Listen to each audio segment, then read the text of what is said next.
Diners at lahat ng mga naririto ngayon.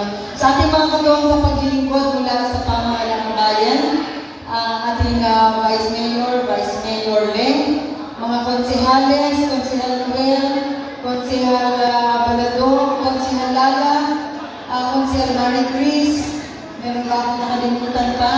At siyempre ang konsehal mula sa bayan ng Mugpo.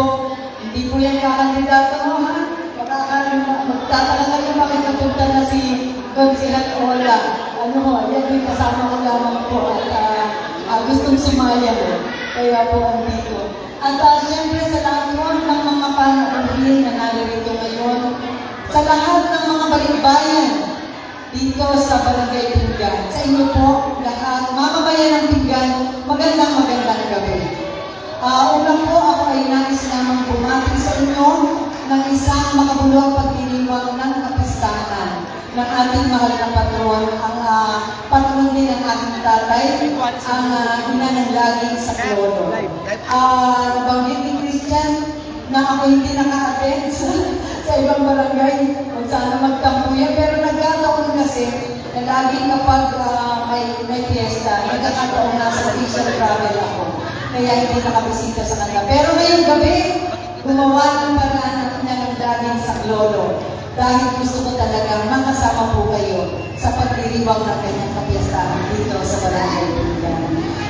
Yun lamang po at gusto ko rin samantalayin ang pagkakataon dahil masaya tayo at medyo nagkuntay-kuntay, pero gusto ko samantalayin ang pagkakataon para magpasalamat sa inyo muli at muli sa inyong pagmamahal. Maraming salamat sa inyo at magandang gabi sa ating lahat.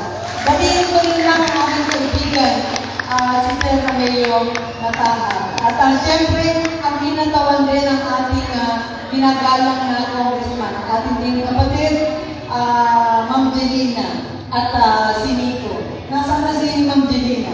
At ang team ni Congressman na narito ngayon.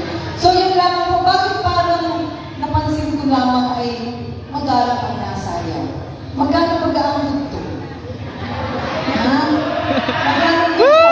Okay, ako ay meron tsa-tsa naman, di ba? Yay! May tsa-tsa. Meron! O sige, for 2,000 pesos, mag-request ako ng isang tsa-tsa. Para sa lahat, pero ito ang ating usapan. Kailangan lahat ay walang matitira sa mesa. At ang matitira sa mesa ay ako mismo ang maniningil ng 100 piso para sa tulong sa Barangay Pinggan. Okay ba yun? So lahat ay kailangan nasa gitna at sasayaw ng tsa-tsa. Okay, for 2,000 pesos, pero kapag natira sa mesa, ako mismo ang maiwag 100 piso. Yay! Okay ba yun? O sige. Yes! Tsa-tsa po tayo. Tsa-tsa! Woo! Nag-request. Tsa-tsa!